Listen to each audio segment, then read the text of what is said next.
జై భారత్ పార్టీ ఆవిర్భవించడానికి ముఖ్య కారణం ఏంటి సార్? మద్యపాన నిషేధం అనేది ఏ మేరకు మన పార్టీ వస్తే చేయగలరు? కామన్ మ్యాన్కి కావాల్సింది ఒక మంచి ఉద్యోగం, మంచి వైద్యం, మంచి విద్య. ఈ మూడు అందించడంలో జై భారత్ పార్టీ ఎంత ముందుకుంటుంది? అసలు మీ ప్రణాళిక ఏంటి? బాధ్యతాయుతమైన పౌరులుగా చేయాలన్నది మా సంకల్పం. ప్రతి గ్రామ పంచాయతీలో కూడా ప్రతి సూక్ష్మ మధ్యమ పరిశ్రమలు ఏర్పాటు చేస్తామని చెప్తున్నాను. మేనిఫెస్టో ఎప్పుడు కూడా అభివృద్ధి, ఉపాధి సెంటర్డ్గా ఉండాలి. మేము ఎందుకు ఇంత కంగారు పడి ఇంత త్వరగా మేనిఫెస్టో రిలీజ్ చేశామంటే, మిగతా పార్టీలు కూడా ఇటువంటి మేనిఫెస్టో ఎందుకు రిలీజ్ చేయట్లేదని ప్రజలు అడగాలి. అవినీతిని తగ్గించగలిగితే బ్రహ్మాండంగా రాష్ట్రాన్ని ముందుకు తీసుకువెళ్ళవచ్చు. సిఎంఆర్ షాపింగ్ మాల్ మన హైట్ నగర్ లో భాగ్యలతా కమాన్ పక్కన ఫిబ్రవరి 29న ప్రముఖ సినీ తారలచే గొప్ప ప్రారంభం. Hi hello, welcome to Suman TV. నేను మీ అమర్నాథ్. ఈ రోజు మన ముందున్నది ప్రముఖ retired IPS officer JD Lakshminarayana garu. Welcome sir. Jai Bharat. Jai Bharat sir. Jai Bharat. Congratulations sir. Thank you sir. మీరు కొత్తగా భీమిల్లో సుమన్ టీవీ స్టార్ట్ చేయడం సార్. ముఖ్యంగా సుమన్ టీవీ చాలా చాలా పాపులర్ టీవీ. అవును సార్. సో సుమన్ గారు కూడా నాకు మంచి మిత్రులు సార్. సో వారు ఆంధ్రప్రదేశ్లో ప్రతి చోటికి కూడా సుమన్ టీవీ సేవలు అందాలని చెప్పి వారు చేస్తున్న కృషిలో మీరు భీమిలి ప్రాంతంలో సుమన్ టీవీ స్టార్ట్ చేయడం చాలా ప్రాముఖ్యంగా ఉంది. మీరు కూడా ఈ పరిసర ప్రాంతాల్లోకి మంచి వార్తలు, మంచి సమాచారం ఇచ్చి ప్రజలకు నిజమైన వార్తలు, మీ వార్తల ద్వారా ప్రజలు వాళ్ళు నిర్ణయాలు తీసుకోగలగాలి. అవును సార్. సాధారణంగా చాలా ఛానల్స్ ఏం చేస్తుంటాయంటే వాళ్ళ నిర్ణయాలు ప్రజల మీద రుద్దడానికి ట్రై చేస్తుంటారు. అవును సార్. కానీ న్యూస్ ఛానల్స్ యొక్క ప్రధానమైన ఉద్దేశం ఎలా ఉండాలంటే విషయాన్ని తెలియజేస్తే నిర్ణయం ప్రజలు తీసుకో. సో ఆ విధంగా సుమన్ టీవీకి ఆ విధమైన రెప్యుటేషన్ ఉంది. కాబట్టి మీరు కూడా ఆ పరంపరను కొనసాగించాలని కోరుకుంటున్నాను. Thank you sir. సార్, అసలు జై భారత్ పార్టీ ఆవిర్భవించడానికి ముఖ్య కారణం ఏంటి సార్?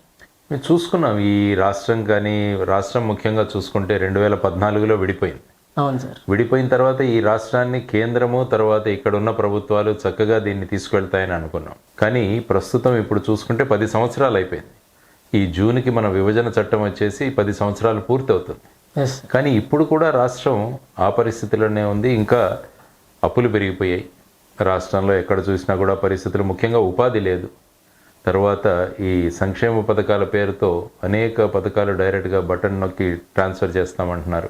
సో వీటన్నిటి వల్ల ఏమవుతుందంటే ఎప్పుడు కూడా రాష్ట్ర ప్రభుత్వాలు కానీ అభివృద్ధి చుట్టూ మన మేనిఫెస్టోలు తిరగాలి, ఉపాధి చుట్టూ మన మేనిఫెస్టోలు తిరగాలి. ఆ విధంగా తిరిగితే అప్పుడు ఈ ఆర్థిక వ్యవస్థ అన్నది బలోపేతం అవుతుంది. ఎప్పుడైతే ప్రతి ఒక్కరూ సంపాదించడం మొదలు పెడతారో, తలసరి ఆదాయం ప్రతి ఒక్కరిది పెరుగుతుందో, అప్పుడు ఏమవుతుందంటే ఆ ఎకానమీలు దూసుకు వెళతాయి ముందుకు.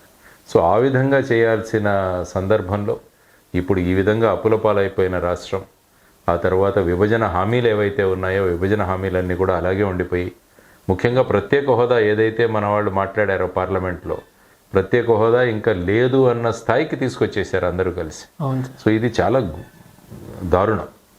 ఎందుకంటే ఎప్పుడైతే మనం కంబైన్డ్ స్టేట్, సంయుక్త రాష్ట్రం నుంచి మనం విడిపోయామో తెలంగాణ, ఆంధ్రప్రదేశ్ అని, అప్పుడు ఏమైందంటే ఆ సందర్భంగా ప్రస్తుత ప్రధాని నరేంద్ర మోడీ గారు కూడా ఏమన్నారు, బిడ్డను బ్రతికించడానికి తల్లిని చంపేశారన్నారు. అంటే తెలంగాణను బ్రతికించడానికి ఆంధ్రప్రదేశ్ని, మరి ఆంధ్రప్రదేశ్ని అలాగే ఉంది ఇంకా, మరి ఆయన బ్రతికించవచ్చు కదా. సో బ్రతికించాల్సిన బాధ్యత కేంద్ర ప్రభుత్వం మీద ఉంది. మరి బ్రతికించకుండా ఏం చేస్తున్నారని అర్థం కాదు.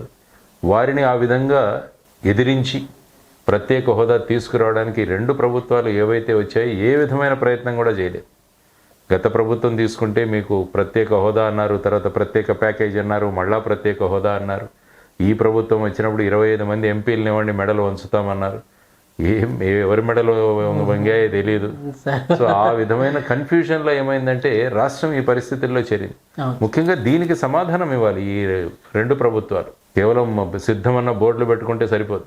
ఇప్పుడు చూడండి, వస్తుంటే నేను విశాఖపట్నం నుంచి ఇక్కడ ప్రతి చోట సిద్ధం. దేనికి సిద్ధం? ప్రత్యేక హోదా తీసుకురావడానికి సిద్ధమా? విభజన హామీలు కేంద్రం నుంచి తీసుకురావడానికి సిద్ధమా? సో ఈ విధంగా అంటుంటే ఇంకొకరు వచ్చేసి వారు తెలుగుదేశం వారు రండి, తరలి రండి అంటారు. దేనికి? వెళ్ళి ఢిల్లీకి వెళ్దాం అందరం కలిసి, ప్రధానమంత్రి గారి దగ్గరికి వెళ్ళి కూర్చుందాం, రైతులు ఇప్పుడు చూడండి ఏ విధంగా అక్కడ కూర్చొని వాళ్ళ డిమాండ్స్ ఏవో పెడుతున్నారు. చట్టబద్ధమైన కనీస మద్దతు ధరలు రావాలి, గ్యాట్ నుంచి WTO నుంచి భారత్ వైదొలగాలి, ఇలాంటి డిమాండ్స్తో వాళ్ళు అక్కడికి వెళుతున్నారు. మనం కూడా అందరం వెళదాం. ఇప్పుడు ఎలక్షన్లు ఇవన్నీ ఎందుకు, మనం ఈసారి ఎలక్షన్లో మానేద్దాం. ఈసారి ఎలక్షన్లో అన్ని పార్టీలు నిర్ణయించుకుందాం, ఎలక్షన్లో ఆంధ్రప్రదేశ్లో మేము కంటెస్ట్ చేయం, మా ప్రత్యేక హోదా విభజన హామీలు తీర్చే వరకు మేము చేయము, రాష్ట్రపతి పాలన రానివ్వండి ఇక్కడ అంటే ఒక రకంగా మనం మన సంఘటిత భావాన్ని చూపించగలగాలి. లేకుంటే మన పార్లమెంట్లో చూస్తే ఒక అభ్యర్థి లేచి ప్రత్యేక హోదా గురించి అడుగుతుంటే ఇంకొక అభ్యర్థి ఇంకొక క్యాండిడేట్ మన ఎంపీని లేచి వీణి తిడుతుంటారు. సో ఈ విధమైన పరిస్థితి మనం పార్లమెంట్లో చూసాం. అందరికీ మనం నవ్వుల పాలైపోయాం. సో ఇటువంటి పరిస్థితుల్లో ఏం చేయాలి? ఆ విధంగా ప్రజలలో తిరుగుతున్నప్పుడు వాళ్ళు చెప్పింది ఏంటంటే, సార్ వీటన్నిటికీ ఆల్టర్నేటివ్గా ఇంకొక పార్టీ రావాలి మా. సో ఆ విధంగా నిజంగా ఎవరైతే మా భావాలను అర్థం చేసుకోగలరో, మా కష్టాలను అర్థం చేసుకొని వాటికి పరిష్కారాలు ఇవ్వగలరో అటువంటి ఒక పార్టీ ఉంటే బాగుంటుందనగా ఆ విధంగా ప్రజల యొక్క కోరిక ఏదైతే ఉందో ఆ ప్రజల్లోంచి పుట్టుకొచ్చింది ఈ పార్టీ, జై భారత్ నేషనల్ పార్టీ. అది ఈ పార్టీ పుట్టడానికి ప్రధానమైన కారణం. అత్యున్నత పొజిషన్లో ఉండి ఆల్ ఆఫ్ సడన్గా మీరు వాలంటీర్ రిటైర్మెంట్ తీసుకుని ఆ డెసిషన్ తీసుకునేటప్పుడు మీరు ఎవరిని సంప్రదించారు? ఇంట్లో వాళ్ళు చెప్పినప్పుడు వాళ్ళ రియాక్షన్ ఎలా ఉంది? ఆల్ ఆఫ్ సడన్గా మీరు ఇచ్చేసినప్పుడు నేను వాలంటీర్ రిటైర్మెంట్ తీసుకుంటానని నిర్ణయం తీసుకున్నప్పుడు చెప్పాను, మా ఇంట్లో చెప్పాను. ఎందుకంటే ముఖ్యంగా మా మిస్సెస్కి చెప్పాను, ఎందుకంటే ఇంటి నడిపించాల్సిన బాధ్యత ఆవిడది. సో ఆవిడని చేశాను. సరే అన్నారు, మీరు ఎలా కూడా పోలీస్ సేవలో కూడా ప్రజాసేవ చేస్తుంటారు, ఇంకా విస్తృత రీతిలో మీరు గ్రామాల్లో సేవ చేయాలనుకుంటున్నారు, రండి, నో ప్రాబ్లం, మనం ముందుకెళ్దాం అన్నట్టుగా వారి ప్రోత్సాహం, తర్వాత మా పిల్లల ప్రోత్సాహం, తర్వాత మా అప్పుడు నాన్నగారు లేరు, అమ్మ, తర్వాత కుటుంబ సభ్యులు, వీరందరూ కూడా ఎప్పుడైనా కూడా ప్రజల కోసం ఆలోచించే మనిషివి, నువ్వు ప్రజల్లో ఉండు అన్న దీంట్లో వాళ్ళందరూ కూడా మద్దతు ఇచ్చారు. ఆ విధంగా అప్పుడు బయటికి రావడం జరిగింది. సపోర్ట్ ఇప్పుడు ఉంటుంది. ఇప్పుడు కూడా ఈ జై భారత్ నేషనల్ పార్టీ ముందుకు తీసుకెళ్తున్నారు. ఇప్పుడు 2 పెద్ద తిమింగళాలతో మనం పోరాడుతున్నాం, అయినా కూడా వాళ్ళు నైతికంగా మనకు సపోర్ట్ చేస్తున్నారు. ఎందుకంటే ఇంట్లో సపోర్ట్ చాలా ముఖ్యం. మన ఇంట గెలిచి రచ్చగల, కాబట్టి ఇంటిలో ఉన్న ఈ సపోర్ట్ వల్ల మాకు పెద్ద ఇవి కూడా లేవు, ఫైనాన్షియల్ సోర్సెస్ కూడా లేవు, ఆర్థిక బలం కూడా లేదు, కానీ మాకు మా మానసిక బలం ఉంది, ప్రజాబలం ఉంది, మీలాంటి మీడియా బలం ఉంది. కాబట్టి ఈ మూడింటిని తీసుకొని మేము ముందుకు వెళుతున్నాం ప్రజల్లోకి. సార్, మద్యపాన నిషేధం అనేది ఏ మేరకు మన పార్టీ వస్తే చేయగలరు? ఎస్, సాధారణంగా మీరు చూసుకుంటే ప్రస్తుత ప్రభుత్వాలన్నీ కూడా మద్యం మీదే నడుస్తున్నాయి. ఒకసారి కోవిడ్ సమయంలో అన్నీ మూసేశారు. ఆ సమయంలో మొట్టమొదటిసారిగా ప్రధానమంత్రి ఒక మీటింగ్ పెట్టారు ముఖ్యమంత్రులు. ఆ సమయంలో ముఖ్యమంత్రులందరూ ఫస్ట్ కోరింది ఏంటి తెలుసా? మద్యం దుకాణాలు తెరవండి. ఎందుకంటే ఈ మద్యం లేకుంటే మా రాష్ట్రానికి రెవెన్యూ ఉండదు. సో ఆ విధంగా మన రాష్ట్రాన్ని ముందుకు నడిపేది మద్యం అయిపోయింది. సో ఆ విధంగా ఉన్న పరిస్థితులలో ప్రజలు కోరుకోవట్లేదు, ముఖ్యంగా మహిళలు. ఎందుకంటే ఇంట్లో ఎప్పుడూ కూడా ఆ తల్లి ఏం కోరుకుంటుందంటే భర్త పనిచేసి సంపాదించిన డబ్బులు తీసుకొస్తాడు, పిల్లలు ఆనందంగా ఉంటారు, ఈ మద్యం తాగి తన ఆరోగ్యం పాడవకూడదు, ఇది కోరుకుంటుంది. సో ఈ విధంగా ఉన్న ఇటు పరిస్థితి, ఇంటి పరిస్థితి ఇది, ప్రభుత్వ పరిస్థితి ఇది. అందువల్ల జై భారత్ నేషనల్ పార్టీ మేము ఆలోచించామంటే ఏ గ్రామ పంచాయతీలో అయితే, ఏ వార్డులో అయితే మహిళలు 50% మంది మాకు ఈ ప్రాంతంలో మద్య దుకాణాలు వద్దు అన్నారంటే మూతపడిపోతాయి. ఓకే, సపోజ్ రాష్ట్రం అంతా కోరుకున్నారనుకోండి, రాష్ట్రంలో ఉన్న మద్యం దుకాణాలని మూత.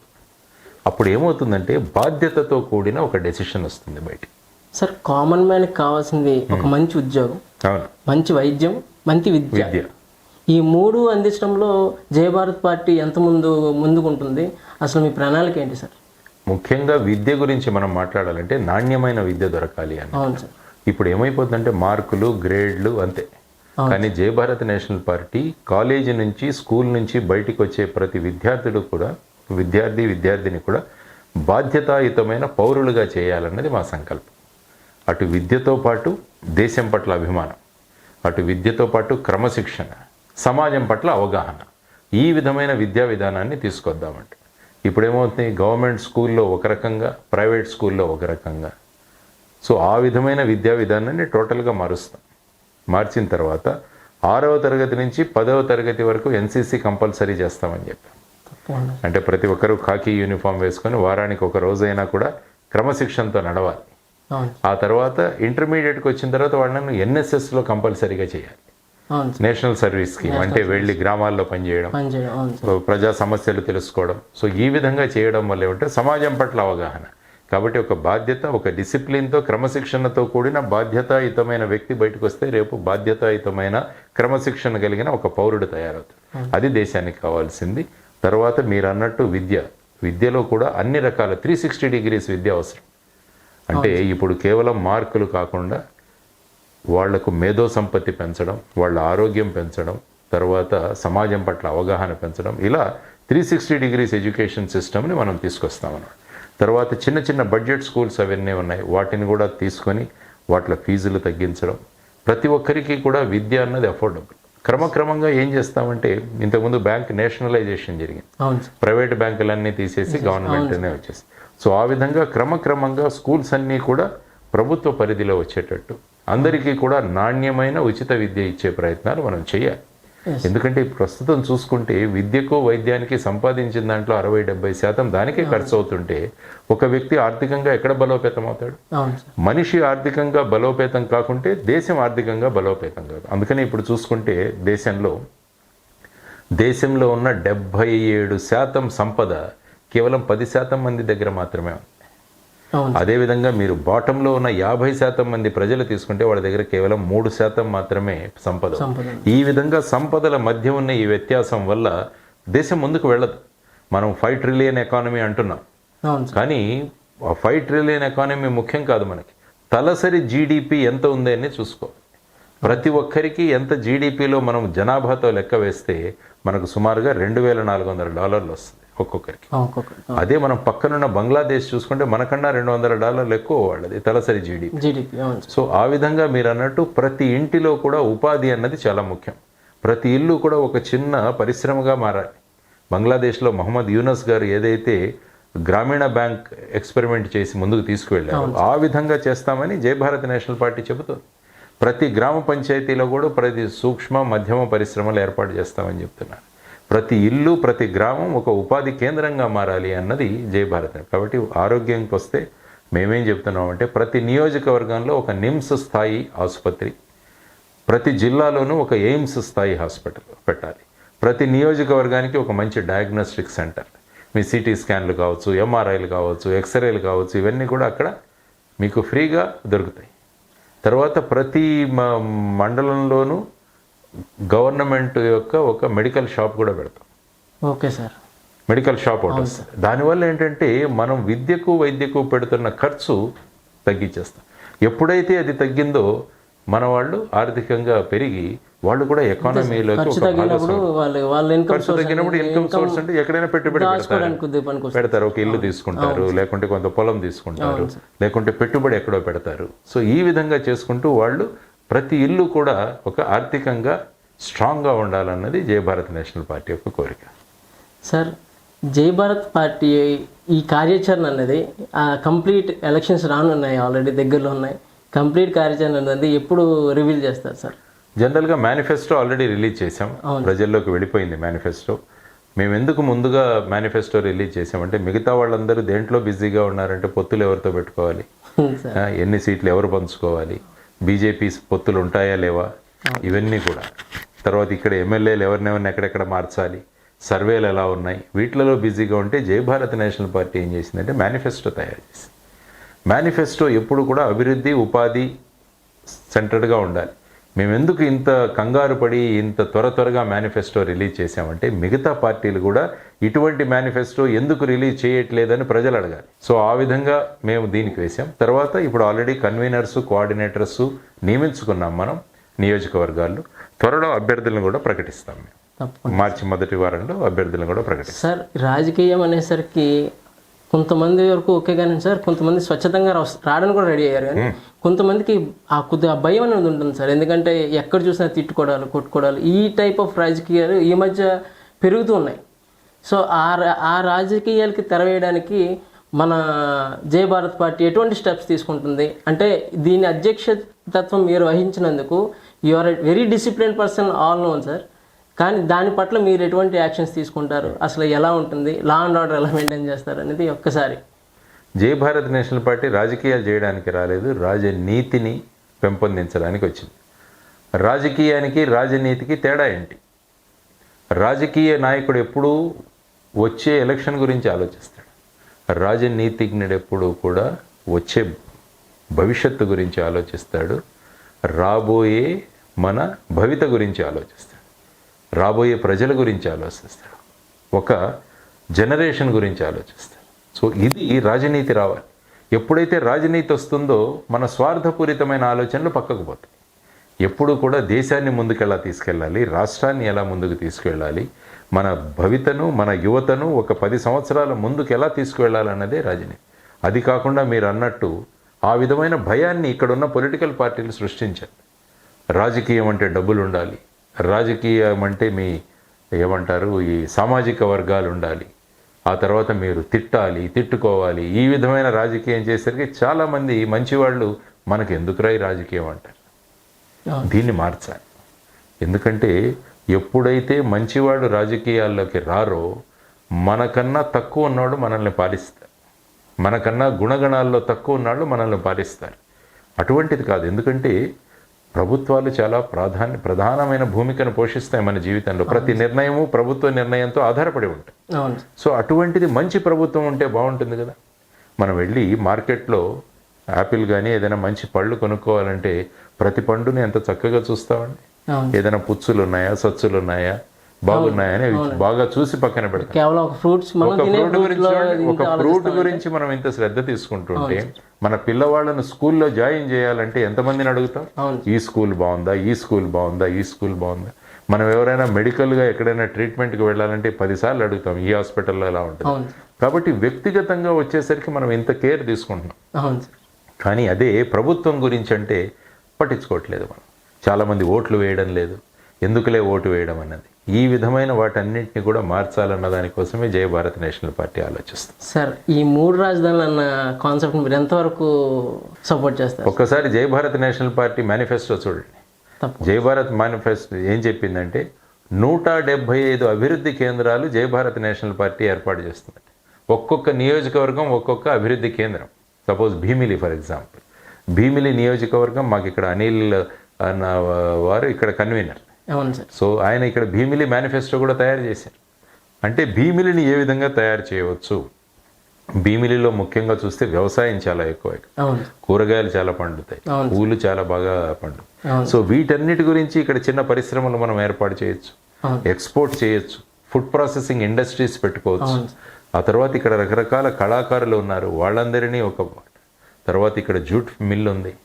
సో ఇలా అన్నీ మీరు చూసుకుంటూ వెళుతుంటే అనేకమైన సమస్యలు ఉన్నాయి, సమస్యలకు పరిష్కారాలు కూడా ఉన్నాయి. సో ఆ విధంగా జై భారత్ నేషనల్ పార్టీ ప్రతి నియోజకవర్గాన్ని ఒక అభివృద్ధి కేంద్రంగా మార్చాలనేది. అందుకనే మేమేమన్నా అంటే ప్రతి నియోజకవర్గానికి సంవత్సరానికి 100 కోట్లు ప్రభుత్వం కేటాయిస్తుంది.